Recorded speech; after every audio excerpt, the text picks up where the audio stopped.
primeras comunidades cristianas conocieron este escrito ya comenzando el segundo siglo, se dividió la opinión en dos vertientes, la una que sostenía que simplemente era un llamado para que el hombre corrigiera su actitud y volviera a los caminos de Dios, o tomar el camino de Dios, de Jesús, y de no hacerlo se expondría al castigo con el fuego eterno, aparte de todas las vejaciones a que se vería sometido y a todas las plagas y demás males que sobrevendrían al mundo por el hecho de que él no hubiera tomado el camino correcto. Y la segunda, que lo veía como un mensaje de esperanza. Lo que dicen pues los especialistas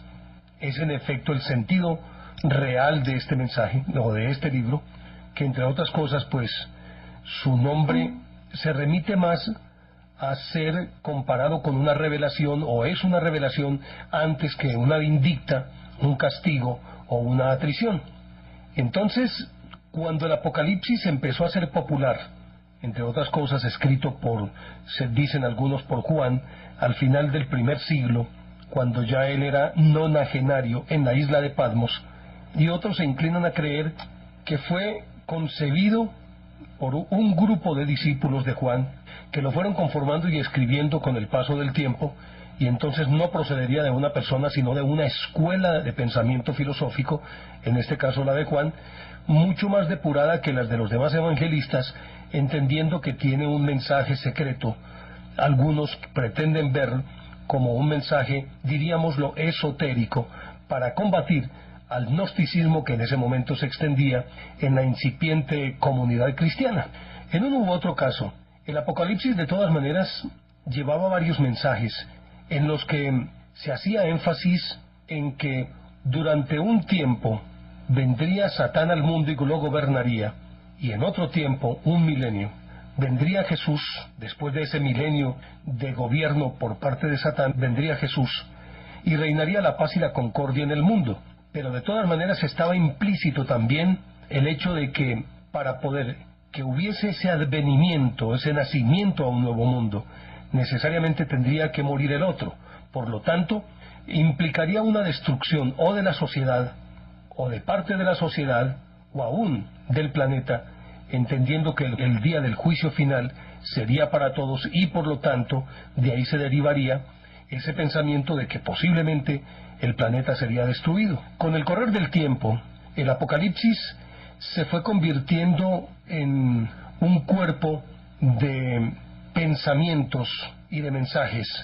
que de alguna manera suscitaban el miedo, sobre todo porque regularmente, y se hacía mucho énfasis en ello, se aludía a que durante o al término de un milenio todo tendría que comenzar de nuevo, y precisamente ese mensaje milenarista fue el que a la postre hizo carrera y causó tanto miedo, tanto pavor, hasta el punto de que cuando finalizó el primer milenio, esa noche del 31 de diciembre del año 999, los ricos repartieron sus pertenencias, los pobres se arrepintieron, todos se desnudaron y esperaron estoica y resignadamente a que llegara el día del juicio final. Y una vez que pasó esa noche y vieron que no había sido destruido el planeta ni que habían sonado las trompetas, cada quien volvió a lo suyo. Pero de todas maneras el miedo continuó latente y permanente en todas las comunidades cristianas, algunas de las cuales echaron mano de este mensaje para reforzar el concepto de un Dios castigador y atrabiliario, vengativo, que se las cobraría de contado en el momento en que se llegara el plazo y éste se cumpliera. Y a partir de ahí, pues los textos del Apocalipsis han sido interpretados de muy diversas maneras por distintas escuelas y pensamientos filosóficos, y todas regularmente apuntando a que es necesaria una decantación, un acrisolamiento, una purificación a través del fuego, para que el hombre pueda realmente volver a Dios como en principio se ha esperado, se ha deseado, y es en suma el mensaje último del cristianismo, el volver a Dios. Y entonces, dentro de este texto, aparte de esas alegorías pues de los cuatro jinetes del Apocalipsis, de muchas otras plagas y males que han de caer sobre el mundo, destaca muy especialmente una parte que se ha convertido en tema de estudio de análisis, de escudriñamiento, pero profundo, y que aún pues no se le encuentra un sentido real, ni que pueda ubicarse dentro de una lógica del pensamiento cristiano, a la luz de lo que dice el mensaje, y es el que tiene que ver con la famosa bestia, el 666, que es el supuesto número de la bestia, y que de acuerdo con la interpretación de algunos, se pretendía ver a diversos personajes que en su momento perseguían al cristianismo, como fue el caso de Nerón, posteriormente Diocleciano y otros tantos que persiguieron a los cristianos, y lógicamente que encajaban perfectamente dentro de ese perfil que se hacía del famoso anticristo, que a su vez necesariamente se asociaba con la bestia. Algunos otros hablan de que aludía específicamente a la capital del imperio, es decir, al centro del imperio, al corazón del imperio y no al emperador mismo. Y después de que desaparece el imperio romano, lógicamente que también entonces se buscan en otras partes otros personajes que puedan encajar, y de tanto en tanto, en todas las épocas, desde el advenimiento del cristianismo, siempre ha habido un anticristo. Se asumió que cuando Atila intentó destruir a Roma, entonces Atila era el anticristo. Después se habló de Gengis Khan como el anticristo. Luego, viniendo un poco más en el tiempo, Napoleón fue calificado de anticristo. En su momento Hitler fue calificado de anticristo. Es decir, todos aquellos personajes que se consideran los malvados de la historia, de acuerdo con sus cometidos y sus fechorías, se asume que son anticristos. Por lo tanto, no se podría hablar realmente durante toda la historia después del advenimiento del cristianismo de un anticristo personificado, porque si bien es cierto, estos han tenido su cuarto de hora en una pausa de la historia o en una época de la historia, como sucede con todos los hombres, también han desaparecido, a lo mejor dejando una huella de amarga recordación, y por eso tal vez se les asocia un poco con este anticristo. Pero hombres al final de cuentas han muerto, han pasado a la historia para bien o para mal, y ahí en ese momento, en el momento de su muerte, también ha desaparecido el concepto de anticristo. Algunos otros, como decíamos, hablaban ya no de un personaje específicamente, sino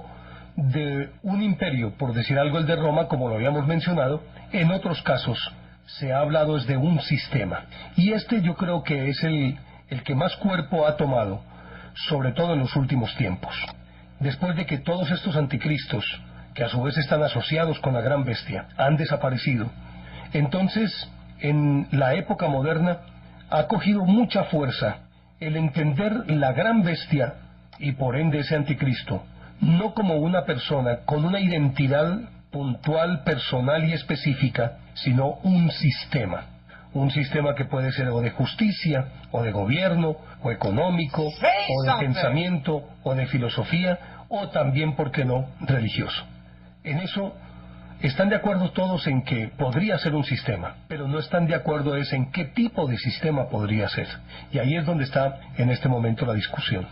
Y estamos hablando de este tema hoy porque nos ha pedido don Josué Vesga, que nos escribió desde Santander, que volviéramos a hablar sobre este tema que ya habíamos abordado en alguna oportunidad aquí en Enigmas del Mundo, y consideramos oportuno porque se han allegado nuevos datos para reforzar la idea de que en efecto la gran bestia y su número 666 es un sistema más que una persona o que un conglomerado de personas, o que a la hora de la verdad podríamos decir también un cuerpo selecto de escogidos o iniciados que como consejo podrían gobernar el mundo. Aunque esto último que acabo de decir pareciera estar asociado con aquello de una bestia, que sería el sistema y no el individuo. Naturalmente que cualquier sistema tiene que ser manejado por individuos, o por lo menos concebido, proyectado y puesto en funcionamiento por individuos. Así los sistemas luego avasallen a los hombres y se los engullan, pero al final de cuentas siempre será producto de un pensamiento y de una acción de los hombres, y por lo tanto, lógicamente que, aunque sea sistema, siempre será promovido por hombres. Obviamente que todavía subsiste una línea de pensamiento que tiene que ver con algún individuo específicamente, y de hecho con algunas profecías Se asume que el anticristo, que necesariamente está asociado con esa gran bestia, habría nacido y viviría en un determinado país de Europa y que ya, segunos, pero cada vez pierde más fuerza este argumento y se gana fuerza en favor del argumento de la institución o del pensamiento como personificación de esa gran bestia. Y se puede entender mucho más fácil desde esta perspectiva si se tiene en cuenta que con el crecimiento del planeta en cuanto a su población, es decir, su explosión demográfica, implica que los sistemas deban ser revaluados, replanteados, tanto los sistemas de gobierno como los sistemas religiosos, los sistemas económicos y los sistemas de pensamiento, como en efecto está ocurriendo ya en nuestra sociedad occidental y que de alguna manera también está afectando a las sociedades orientales. No es extraño, por lo tanto, que cuando hablamos de esto necesariamente evoquemos inmediatamente los nuevos conceptos económicos que, entre otras cosas, así digamos que son económicos, permean todas las actividades del ser humano, como lo son la economía, como es su movilidad, como es su capacidad adquisitiva, como es también su expresión cultural, y todo necesariamente tiene que ver con ese concepto de globalización que ya nos hace parecer al planeta Tierra como si fuera un pequeño pueblo. Pero ya seguimos hablando de esto aquí en Enigmas del Mundo. Estamos en Enigmas del Mundo. Desde hace ya varios decenios se viene hablando de otra forma de pensamiento, pero también otra forma económica y por ende, como decíamos, desde hace ya varios decenios se viene hablando de otra forma de pensamiento, pero también otra forma económica y por ende, como decíamos, su injerencia, su influencia y las consecuencias que este pensamiento, pues lógicamente dejan como huella en las sociedades en general y en cada individuo en particular. Una vez que cayó el comunismo y que aparece pues la hegemonía del imperio, en este caso de Estados Unidos, se refuerza la tendencia a globalizar el mundo y apuntalado a esta orientación en los nuevos medios de comunicación y muy especialmente en la informática, que a través del computador unido al planeta ha reducido las distancias y, óigase bien, y también el tiempo, y por lo tanto en tiempo real uno puede conversar con una persona que se encuentra en las antípodas al mismo tiempo, estando uno a una determinada hora del día y la persona que es interlocutor de uno en ese instante en las antípodas está de noche. Se han reducido el tiempo y las distancias a través de medios como el fax, que toma uno un documento, lo pasa por un aparato e inmediatamente este documento aparece impreso en las antípodas para que la persona a la que va dirigido el mensaje pueda leerlo y palpar la hoja, tomarla. Obviamente que también puede verla, ver el mensaje, puede almacenarlo de manera virtual, pero es decir, tiene acceso, contacto permanente, real y en todo instante con cualquier persona del planeta. Eso, naturalmente, refuerza mucho más la idea de aldea global, en la que las distancias y el tiempo reducidos prácticamente a nada han allanado las fronteras y por lo tanto cualquier persona sin necesidad de moverse de su casa pueda básicamente, se podría decir, digámoslo de una manera alegórica, simbólica, diríamos que puede estar en Italia en el momento en que quiera, porque inclusive ya con estos medios electrónicos se puede ver hasta en 3 dimensiones lo que uno quiera del sitio que quiera observar. Y lógicamente que esto ha significado también el que el ser humano, paradójicamente, tan hipercomunicado, se haya convertido en un ser absolutamente solitario, que aislado frente a una pantalla de computador está conversando con todo el mundo, se encuentra en cualquier sitio del planeta, pero es intangible, es inodoro, es incoloro, no se puede tocar, no se puede palpar. Así, a través de una cámara que está adosada al computador, pueda ver en tiempo real lo que el otro está haciendo en las antípodas. Y ese concepto, que como decíamos, allanó todas las fronteras, ha hecho que la sociedad se vuelva una sociedad mundial. Y como sociedad mundial, pues lógicamente que necesita también un cuerpo de creencias y de pensamientos filosóficos que sean comunes, aún a pesar de la barrera de los idiomas, pero el pensamiento y las tradiciones, no digamos tanto las tradiciones, sino más bien las expresiones culturales, se uniformen en todo el planeta. Y por eso podemos observar cómo a los muchachos de todo el planeta ya les gusta el reggae, cómo todos los muchachos del planeta escuchan y conocen a Juanes y a Shakira, cómo los nuestros están en contactos con grupos que tienen la misma forma de pensar y de ser, estando a una enorme distancia. Y por lo tanto esa penetración cultural se va volviendo tan uniforme que es difícil distinguir un muchacho, puestos dos muchachos, en una calle, vistos a distancia, y si uno se detiene a observarlos por su vestimenta, podría decir que esos dos muchachos pertenecen a esa cuadra, cuando la realidad podría ser que uno es de una determinada ciudad colombiana y el otro acaba de llegar de Londres, pero si uno no se aventura a escuchar el idioma,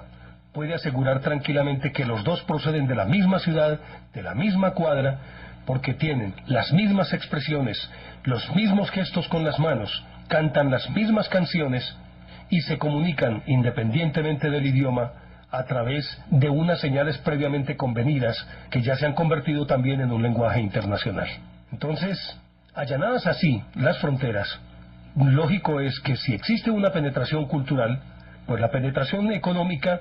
sea consecuente con esa penetración cultural. Si los muchachos de Inglaterra usan jeans de determinada manera, los de Colombia, que los ven permanentemente y a cada instante, también quieren usar exactamente la misma moda. Si los accesorios que se utilizan en Italia se utilizan también en Estados Unidos, entonces necesariamente deben ser utilizados en Colombia. Si se inclinan por un determinado conocimiento en determinado sitio, en otra parte del planeta, los muchachos inmediatamente asumen ese conocimiento como una necesidad, y aparte de ser una necesidad, lo asumen también como una condición para poder ser incorporado al grupo y por lo tanto aceptado. Es decir, si uno lo mira desde cualquier perspectiva, ya el mundo dejó de ser un planeta distribuido por naciones con tradiciones, costumbres, pensamientos e idiosincrasias diferentes, y todo se va convirtiendo en algo uniforme, y por consenso estamos llegando a un planeta en el que todo el mundo es absolutamente igual por dentro y por fuera. Pero entonces, si tenemos un planeta en el que en este momento viven más de 6.500 millones de personas, lo que antes era relativamente fácil para un gobierno, entendido más bien como un establecimiento, el establecimiento que maneja un conglomerado de ciudadanos, era más fácil manejarlos porque existían leyes, parámetros, normas, cánones que pertenecían a esa comunidad y se hacían cumplir dentro de esa comunidad, con sistemas de justicia diferentes, con formas de castigo distintas, con maneras diferentes de estimular al individuo. Pues resulta que se podía controlar más fácil una población dentro de cualquier país, y por eso los alemanes eran alemanes, los estadounidenses estadounidenses, y los colombianos eran colombianos, y cada uno tenía rasgos particulares propios y específicos que no se encontraban en los otros dos que hemos dado como ejemplo. Y por lo tanto, las leyes que funcionaban en un estado podría que no funcionaran en el otro, pero al final de cuentas ambos conglomerados eran no solamente contenidos, sino manejados por ese establecimiento de tal forma que a eso, como sello distintivo, se le denominaba nacionalidad, identidad cultural. Pero si ya se saltaron todas las barreras, entonces la pregunta que se plantea es: ¿cómo podemos, y lo voy a poner con un ejemplo muy claro y muy de moda, es cómo se puede controlar a los pederastas que, conectados desde cualquier parte del mundo, forman una red tan intrincada, con intereses comunes, como es precisamente la pedofilia, por decir algo, con un interés común que es esa, la pedofilia. Pero ¿cómo controlarlos, aunque sus acciones sean iguales, en Holanda, en Venezuela, en Argentina, en Estados Unidos o en Colombia? ¿Cómo controlar a ese conglomerado? ¿Se puede controlar a los de Colombia por parte de las autoridades colombianas? Es casi imposible. Lo propio sucede en Holanda, lo propio sucede en Estados Unidos, lo propio sucede en Argentina. Es muy complicado controlarlos. Y si no se puede ahí en el sitio, ¿cómo lograrlo cuando están dispersos alrededor del planeta? Y son tan lisos como un pez, tan movibles, que en cualquier momento pueden estar en un determinado sitio y en el siguiente instante en otro sitio. Y solamente necesitan un computador para poder comunicarse, computador que funciona lo mismo en Bogotá y a la media hora siguiente después de tomar un vuelo funciona exactamente lo mismo en Medellín. Luego las legislaciones de los estados también se están haciendo pedazos, porque precisamente al allanarse las fronteras ya no hay forma de hacerlas cumplir esas leyes. Y por más que han intentado concebir un código para controlar a los cibernautas en el mundo, todavía, y dados los intereses de cada nación, intereses obviamente de tipo económico,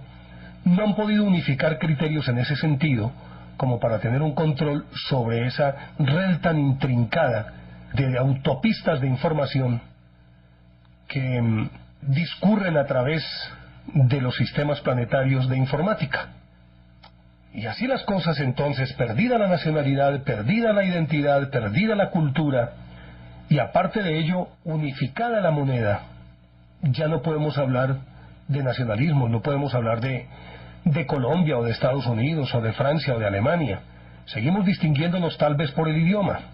pero aparte del idioma ya no existe ninguna barrera, ni hay nada que nos diferencie a unos de otros, en la medida en que queramos que no nos diferencien. Por eso entonces se impone la necesidad de establecer, y ese es uno de los pensamientos que en este momento están ocupando, o está ocupando ese pensamiento, a todos los sociólogos, a los politólogos, a los estadistas, y se ha convertido en un quebradero de cabeza. Entonces, ¿cómo vamos a poder hacerlo? Al parecer, y de acuerdo con lo que está ocurriendo, y esas son las tendencias que uno ve ya como puntas de iceberg, se está cuajando de a poquito un sistema mundial de gobierno en el que ya los pasaportes no cuentan, la moneda no cuenta, ni las fronteras cuentan. Y muestra de ello es el que la Comunidad Económica Europea ya prácticamente derrumbó todas las fronteras. Y cualquier europeo que pertenezca a un país miembro de la Comunidad Económica Europea puede viajar por el viejo continente, puede trabajar en cualquier parte y tiene los mismos derechos que los nativos del sitio en donde él se encuentre. Pero ya seguimos hablando de esta historia aquí en Enigmas del Mundo. Ya regresamos, Enigmas del Mundo. Y en la práctica está funcionando de tal forma que se podría decir que han pasado a un segundo plano todas las naciones. Se han instaurado tribunales internacionales para juzgar. Las tasas de interés son exactamente las mismas en todos los países miembros de la Comunidad Económica Europea. Y en ese mismo sentido están apuntando otros bloques, otros megabloques de países, como los del sudeste asiático, aunque todavía pues en la práctica no se hayan allanado las fronteras. De todas maneras su sistema económico se ha unificado y apunta en ese sentido. Otro tanto ocurre con los convenios que se están suscribiendo entre distintos países, y se empieza por lo económico, como ocurrió con Europa, y se llega a esa unificación en todos los sentidos, y hacia allá están caminando pues otros países, como venía diciendo. Y es también el espíritu de tratados como el del TLC y otros convenios que, como decíamos, comienza por lo económico, pero poco a poco va penetrando todas las áreas de la vida, de todos los países, de todos los individuos, y quiérase o no, de alguna manera en lo personal nos va afectando en nuestra vida diaria. Pero siempre queda el rompecabezas de, si bien es cierto, se han unificado criterios en todos estos sentidos, no menos cierto es que queda todavía fuera de esa órbita el control de las personas. Por lo menos, desde el punto de vista práctico, todavía quedan algunos vacíos que seguramente van a ser llenados en muy poco tiempo. Y lógicamente que esos vacíos tienen que ver también con legislación que sea unificada, ya no solamente válida para la red de Internet, sino válida en lo físico y en lo real, en la vida de los individuos y en todos los países. Pero ya tenemos algunas pistas en ese sentido. El hecho de que un juez como Baltasar Garzón haya trascendido las fronteras y así sea valiéndose de un argumento como el que un ciudadano español ha sido asesinado en determinado país, se asume que él puede llegar sobre la justicia de ese país y tratar de impartirla él mismo. De hecho, tuvo más de un año en Londres a Augusto Pinochet confinado en la embajada de su país, sin poder salir, precisamente por el pedido de extradición que había hecho este juez. Y así por el estilo se están dando muchísimos otros casos. Pero controlar a 6.500 millones de personas en todos los ámbitos de su vida privada es algo supremamente complicado. Y por lo tanto, ya se han hecho algunos experimentos que, entre otras cosas, el grueso público no los conoce por razones lógicas, pero que están funcionando. En Estados Unidos se tuvo que introducir una enmienda mediante la cual la intimidad de cada individuo era inviolable y sagrada. Y se introdujo esta enmienda porque la CIA y el FBI, persiguiendo supuestamente a los delincuentes de sus listas famosas, entonces habían pedido información, en este caso a las entidades bancarias, que son las que expiden, por decir algo, las tarjetas de crédito, y entonces un delincuente que era fugitivo, llegó un momento en que el FBI empezaba a seguirlo a partir de las transacciones que él hacía con sus tarjetas de crédito. Entonces, al hacer una transacción, inmediatamente llega a la central toda la información de esa transacción, se dice en qué punto, en qué hora, en qué almacén, qué compró, por valor de cuánto y cuántas cuotas le puso a su tarjeta de crédito. Entonces veían que había comprado gasolina en esta estación, había entrado a una tienda X a comprar víveres, en otra había comprado ropa, e iban haciendo una reconstrucción de todo el recorrido que el individuo hacía, hasta que obviamente con todas esas señales era mucho más fácil atraparlo. Pero como no se quedaba la cosa ahí, sino que inclusive se empezó a utilizar este expediente para controlar a opositores políticos o personas relativamente sospechosas. Entonces, muchas personas de bien de pronto estuvieron bajo esa lupa y empezaron a ser seguidos justamente por sus transacciones. Tal idea se reforzó con lo que ha ocurrido en los últimos años, esa paranoia suscitada por el 11/9, es decir, por el derrumbamiento de las Torres Gemelas. Y entonces todo aquel que es sospechoso de ser terrorista ha sido seguido precisamente mediante este sistema. No obstante que esa enmienda ya había sido introducida antes, por allá a finales del decenio de los 80. Sin embargo, lo han seguido utilizando precisamente con atribuciones especiales que le han concedido al presidente para que dé permiso para hacer este tipo de seguimientos en aras de la hipotética seguridad nacional, que es lo que siempre se invoca para transgredir o para violar los derechos de las personas, los derechos de su intimidad. Como sigue siendo un rompecabezas, o un dolor de cabezas más bien, el poder controlar a cada individuo, ahora se está hablando de dos alternativas. La una es que a partir de haber sido desentrañado, por lo menos en su parte medular, el genoma humano, entonces se asume que cuando las personas, y es un proyecto de ley que inclusive se presentó en el Congreso de los Estados Unidos, en principio fue rechazado, y parece que está ganando adeptos bajo cuerda y lo van a aprobar, es que a cada individuo en el momento de nacer le sería extraída una muestra de su ADN, para a partir de esa muestra de ADN determinar las enfermedades congénitas, poder determinar, así mismo tiempo dicen que en adelante se podrá lograr esto, sus tendencias psicológicas, aunque lógicamente que aquí también el medio, el entorno y todo esto tiene que incidir en la conformación psicológica del individuo, pero parece que tienen ya como herramientas y caminos que seguramente les ayudará a resolver este problema, pero lo cierto es que con ese mapa genético del individuo, en el futuro, a él se le concedería un préstamo, se le negaría el préstamo, se le daría un trabajo, se le negaría el trabajo, en fin, se le controlaría su vida íntima en todos los aspectos. Y la otra tendencia es,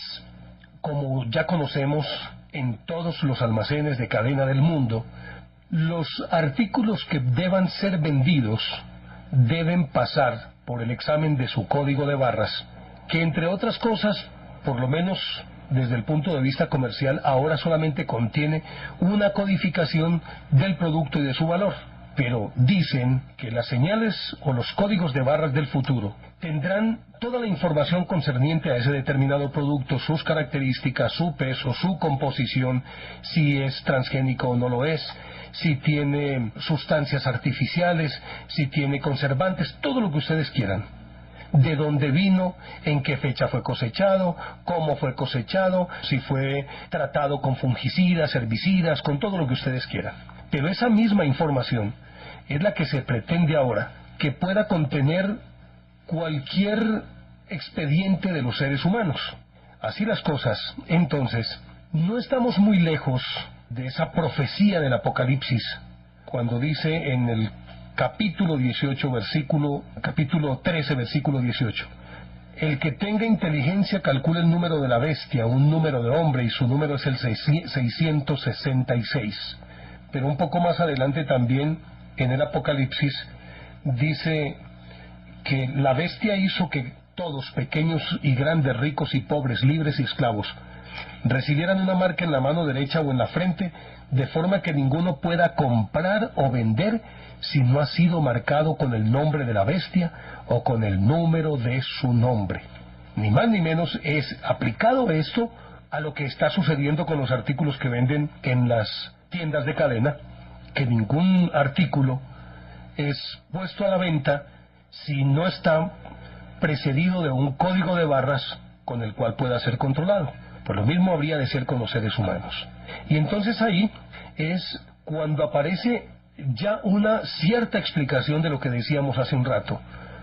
cuando nos referíamos a que la gran bestia, de acuerdo con esto, sería un sistema. Es en el que en este momento estamos, globalización, mercado libre y todo lo que ustedes quieran. Y entonces, según eso, desde el momento mismo en que nacemos ya nos aplicarían, y hay documentos en los que ustedes observan que ya hay códigos de barras. Con la información, no sé si la información o solamente el número del documento del individuo, pero se asume que en el futuro, estos documentos, dentro del código de barras, estaría grabada la procedencia del individuo, la capacidad económica, el carácter, las tendencias, el historial personal, su estatus social, su mapa genético, la proclividad a ciertas enfermedades o a ciertas conductas, y todo estaría incluido ahí. Pero también se cree, y esto ya experimentalmente lo han hecho, en Estados Unidos, a algunos delincuentes puestos en libertad condicional, les ponen unas manillas especiales o unas tobilleras especiales, que no pueden ser abiertas absolutamente con nada excepto con la llave maestra o la llave original de esa manilla o de esa tobillera, y esa tobillera está mandando permanentemente una señal a un satélite que a su vez lo envía a una central en la que permanentemente le están haciendo un seguimiento al individuo, de dónde está, hasta qué horas está, por qué está, saben en qué calle, en qué esquina y junto a cuál semáforo se ha detenido, es decir, toda la información. Pero cargar una manilla o tener una tobillera o ese número del código de barras sería muy dispendioso si fuera algo que estuviera grabado, por decir algo, en la piel. Pero entonces, y aquí hay algo que aterroriza, y es el hecho de que se está estudiando la posibilidad de implantarle microchips a los individuos, a todas las personas, para que no solamente esté enviando permanentemente información, sino que a través del microchip el individuo mismo pueda ser controlado en sus reacciones en sus expresiones, en sus decisiones y en sus acciones. Me explico un poco. Hace algún tiempo en la ciudad de Medellín, hace ya unos 4 o 5 años, en el hospital San Vicente de Paúl, unos neurólogos le instalaron un microchip a un señor bajo la piel de su cráneo, o no estoy seguro si fue ya dentro del cerebro, un microchip que le ayudaba a controlar el dolor de cabeza. Pues resulta que este señor se quejaba de un dolor de cabeza permanente que lo acompañó de manera crónica durante muchos años, y entonces le instalaron este microchip. Pero ya les sigo contando esta historia aquí en Enigmas del Mundo. Estamos en Enigmas del Mundo. Pues resulta que este microchip que le instalaron en el cerebro a este señor se encargó de bloquear las señales enviadas por el cerebro para que produjeran el dolor de cabeza. Al señor le entregaron un aparatico del tamaño, pues es decir, mucho menor que una cajetilla de cigarrillos, tal vez como una caja de fósforos,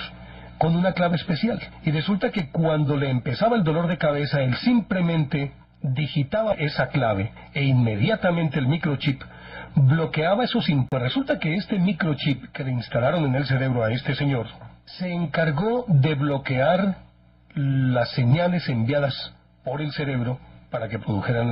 el dolor de cabeza. Al señor le entregaron un aparatico del tamaño, pues es decir, mucho menor que una cajetilla de cigarrillos, tal vez como una caja de fósforos, con una clave especial. Y resulta que cuando le empezaba el dolor de cabeza, él simplemente digitaba esa clave e inmediatamente el microchip bloqueaba esos impulsos que originaban el dolor de cabeza y bloqueaban el tal dolor de cabeza. Pues resulta que este microchip desde entonces ha funcionado correctamente y al parecer no es solamente el señor en cuestión, sino otros pacientes con problemas similares y muy especialmente varias mujeres, sabiendo que las mujeres son las más afectadas por las migrañas y los dolores de cabeza intensos. Les han instalado microchips que son bloqueados, esas manifestaciones de dolor, simplemente a partir de la digitación de una clave. Y otros experimentos en ese sentido se han hecho en Estados Unidos con motivo de lo que le ocurrió a Christopher Reeves cuando se cayó del caballo y este Superman entonces quedó confinado a una silla de ruedas. Empezaron a estudiar la posibilidad de un chip, de diseñar un microchip que pudiera sustituir las funciones de la médula vertebral en aquellos casos en los que las fracturas eran irreversibles o que las fracturas causaban consecuencias irreversibles traducidas en la pérdida de todo movimiento. Parece que en ese sentido avanzaron muchísimo, pero él no alcanzó a que le fuera instalado este microchip, o si se le instaló, pues no funcionó como debería ser. Lo cierto del caso es que se ha trabajado en ese sentido. Inclusive ya se había experimentado con otro tipo de microchips, inclusive uno llamado Rambo Chip, que le fue instalado a algunos veteranos de la guerra de Vietnam para que pudiera o aumentar o disminuir la producción de adrenalina en estos veteranos, cuyas manifestaciones agresivas eran una constante como consecuencia o como secuela de la guerra y de las tensiones enormes a las que habían sido sometidos justamente en la jungla vietnamita. En algunos casos parece que había funcionado muy bien. Parece que han experimentado en animales y ya en algunos humanos otro chip que elimina una señal eléctrica que es enviada a la glándula pituitaria, que es la inductora de la producción de estrógenos, y entonces al inhibir esa producción de estrógenos se podría provocar en las mujeres una menopausia prematura y con ello, independientemente de la edad de la mujer, controlar entonces la producción de óvulos y con ello mermar la explosión demográfica. Sería pues un método anticonceptivo o una forma de control de la población mundial. Se han experimentado microchips para bloquear depresiones o corregir disfunciones sexuales, impotencia, frigidez y demás. Y todo se debe a un doctor de apellido Sanders, Carl Sanders, ingeniero electrónico, que había sido contratado por el gobierno de los Estados Unidos para diseñar ese microchip Rambo o ese Rambo chip y estos otros, especialmente aquel que quería sustituir las funciones de la médula vertebral. Pero una vez que él obtuvo tantos éxitos, al parecer en este sentido, el gobierno de los Estados Unidos le pidió que si era posible en el circuito del microchip introducir información sobre esa persona portadora del microchip y que este microchip a la postre se convirtiera en su identificación, la cual podría ser leída completamente mediante la obtención de la huella digital del individuo. Él pone la huella e inmediatamente en una pantalla, gracias a esa información contenida en el microchip, podría aparecer toda la información del individuo codificada, pero teniendo la forma de descifrar esos códigos. Seguramente pues que los autores o los responsables de todo esto tendrían la forma de decodificarlos, y ahí podría aparecer toda la información del individuo, tal como lo veníamos diciendo ahora: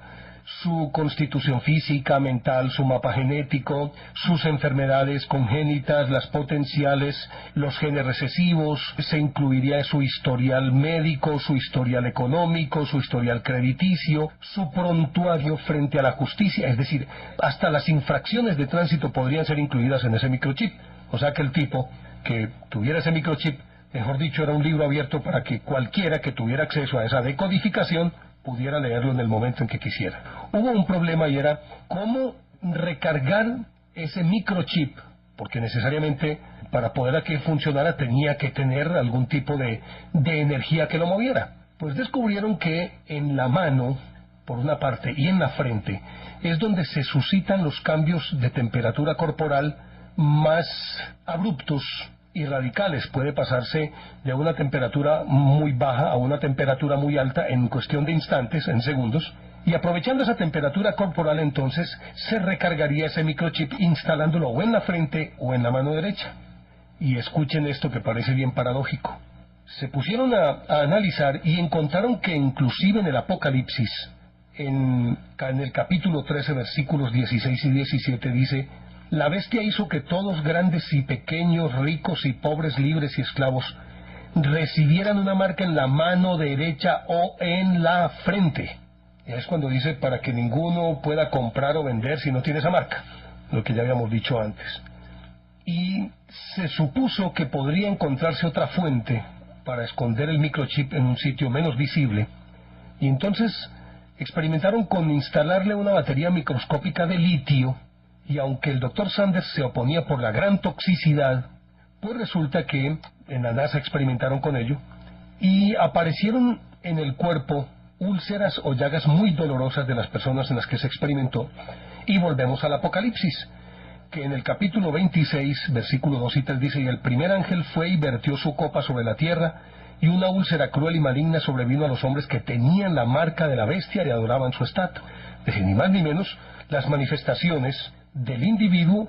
al que la batería de litio de ese microchip se le explote adentro va a sufrir de esto. Y así, entre otras cosas, se podrían encontrar muchas similitudes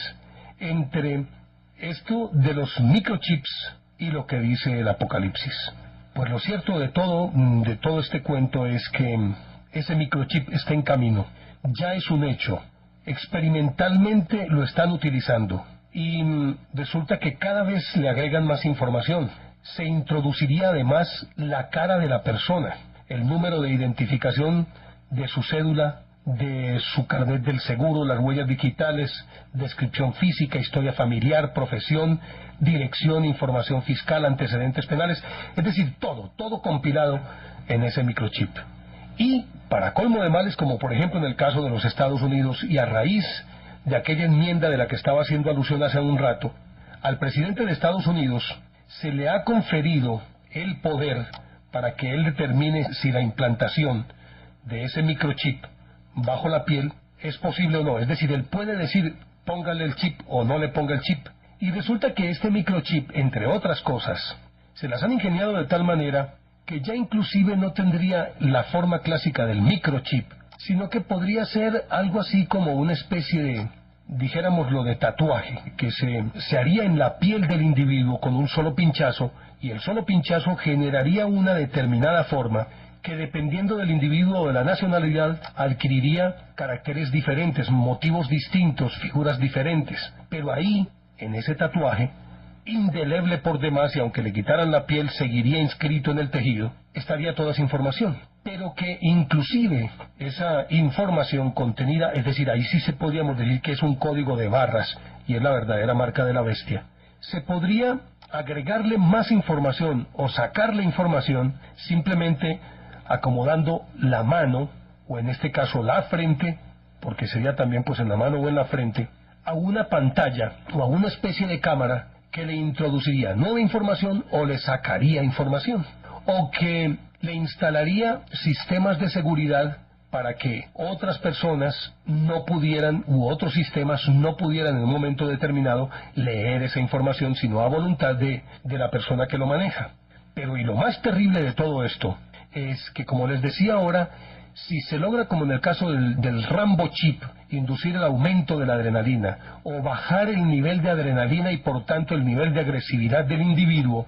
si se ha logrado controlar el dolor de cabeza, si ya se ha logrado de alguna manera que sustituya, es decir, que pueda servir para reparar las lesiones de la médula o para reemplazar los mecanismos que producen el movimiento, entonces ni más ni menos esto significaría que cualquier persona que tuviera esa marca podría ser manejada al antojo de quien tiene la información.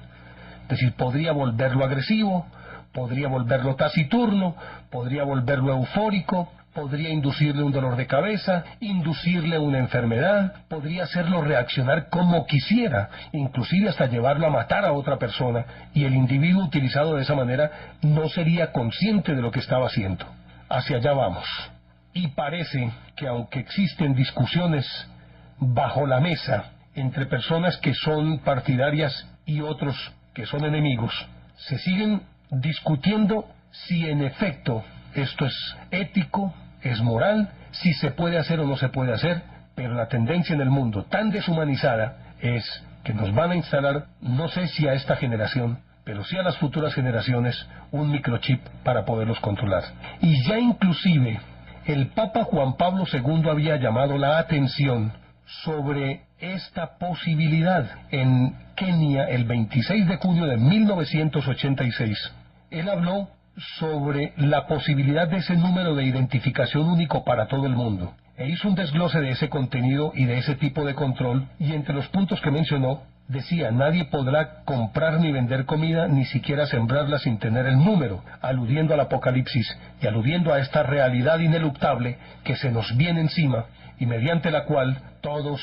vamos a ser manejados, manipulados, y de hecho no tendremos intimidad, como ya sucede. La información bancaria suya la puede encontrar cualquier central de riesgos en Hong Kong, en Pekín o en China, porque toda la información va a un superordenador que está instalado en algún lugar de Europa y que compila toda la información de todos los seres que existen en el planeta, por lo menos desde el punto de vista económico apenas ahora, y más adelante toda la información personal, pero ya es un hecho. Si usted pide un préstamo en Nueva York, lo investigan cuánto debe en Colombia y a quién le debe. Es aterrador el panorama, pero hacia allá apunta el mundo. Entonces la pregunta que nos planteamos: ¿ahora sí llegó el anticristo?